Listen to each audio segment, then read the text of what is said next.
Hoje eu quero comentar para vocês por que eu tive que sair dos Estados Unidos. Essa é a grande questão. Eu já contei para vocês que por algum tempo nós moramos nos Estados Unidos, ganhamos o visto de trabalho, mas tivemos que sair. A minha vida acadêmica e profissional como imigrante nos Estados Unidos começou aqui, em Salt Lake City. Por que eu vim para Salt Lake? Os motivos são inúmeros. Salt Lake City é uma das melhores cidades para se morar nos Estados Unidos. É extremamente segura, uma cidade com muita diversidade cultural, uma vida americana muito tradicional. Você não vai encontrar muito português e espanhol em todas as esquinas, como talvez fosse se você morasse na Flórida. Nós tínhamos algumas pessoas conhecidas aqui em Salt Lake. A diversidade é muito grande ao mesmo tempo, porque você tem gente de muitos países, e por isso nós decidimos morar em Salt Lake City. Hoje está muito frio aqui, mas eu decidi mostrar um pouquinho desse lugar maravilhoso para você e contar por que nós tivemos que sair dos Estados Unidos logo depois de receber um visto de trabalho. Eu já contei para vocês que em 2015 eu decidi fazer um mestrado nos Estados Unidos, e então eu vim aprender inglês primeiro. E o lugar, como eu acabei de dizer, foi Salt Lake City. E depois de um ano e meio,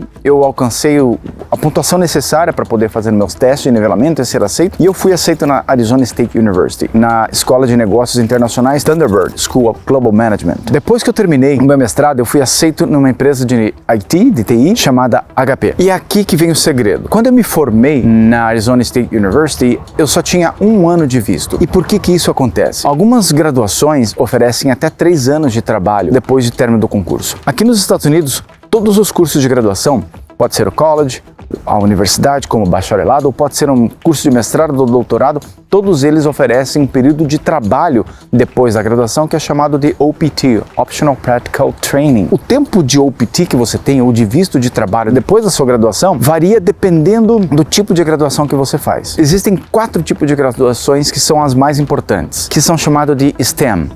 STEM, Science, Technology, Engineering and Math, ou matemática. Se o teu curso de graduação pode ser um curso de bacharelado ou de mestrado, se enquadra em um desses 4, você poderá ter 3 anos de visto para trabalhar nos Estados Unidos depois da sua graduação. E o meu curso não se enquadrava. Eu tinha apenas um ano de visto. Então, o que aconteceu? Eu comecei a trabalhar na HP em janeiro de 2019. Em abril, a empresa aplicou para mim para que eu migrasse do visto de estudante para o visto de trabalho, ou o visto H-1B, que é o visto utilizado por estudantes para conseguir um visto de trabalho permanente nos Estados Unidos. Esse visto de estudante H-1B, ele acontece, a maneira pela qual as empresas aplicam para o visto de estudante é através de um sorteio. Então, todo 1º de abril, as empresas que querem que os seus estudantes, depois da graduação, recebam um visto de trabalho, elas precisam aplicar, e no dia 1º de abril existe um sorteio. Somente uma vez por ano acontece o sorteio de visto para migração de visto de estudante para H-1B. A minha empresa aplicou na época e eu não fui sorteado. Quando chegou no final de 2019, eu só tinha uma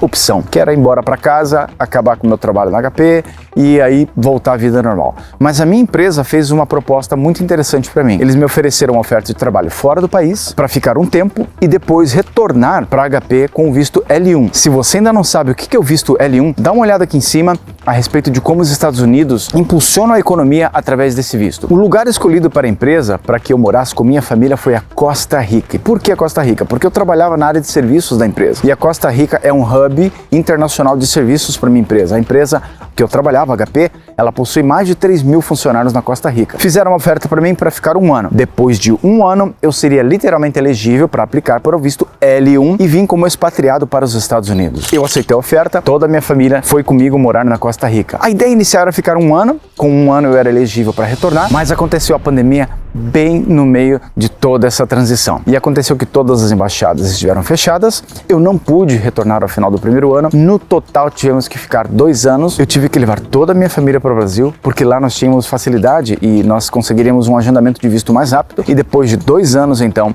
nós retornamos para os Estados Unidos. Nós retornamos para o Brasil em janeiro de 2022, faz exatamente quase um ano agora. Então, o que eu quero dizer para vocês hoje? Quando vocês iniciam o seu planejamento para ter uma experiência profissional acadêmica nos Estados Unidos, sobretudo acadêmica, que pode ser ter um pouco mais de desafio em função das transições de visto, você precisa estudar uma coisa muito importante. Se o seu programa te oferece 3 anos de OPT, Optional Practical Training, ou OPT. Por quê?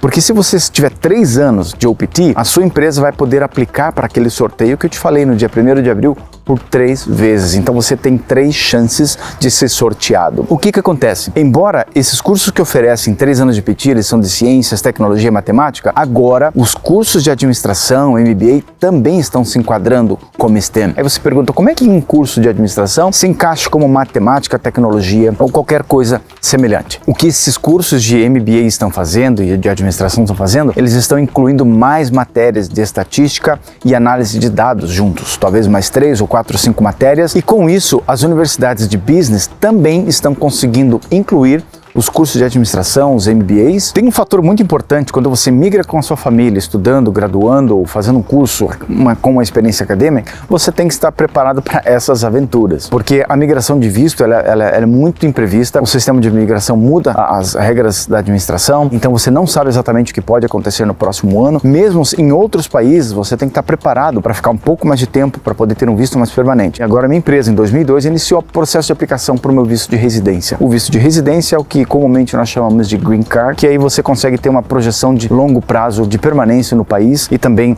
dentro da sua carreira. Então, meu conselho é para você: começou a sua investigação, começou sua preparação para morar fora do país, você tem que estar atento às legislações, transição de vistos, tempos, requerimentos e quais são as coisas que você poderia, ou quais são as dificuldades que você poderia evitar para que você pudesse ter uma experiência mais sólida, menos traumática. Quando eu vim para os Estados Unidos, eu não tinha a menor noção de STEM ou não, porque era uma coisa absolutamente nova. Começou mais ou menos naquele momento, logo depois que eu me formei. Hoje, você já tem noção, então não esquece. Vindo para os Estados Unidos ter uma experiência acadêmica, você precisa procurar um curso que te ofereça 3 anos de experiência profissional depois da graduação. Fala para mim o que mais você gostaria de saber a respeito dessa experiência. Eu vou ter o prazer de compartilhar contigo essas informações no próximo episódio. Logo, logo nós voltamos com mais informação e muito mais novidade para você. Um grande abraço e até logo.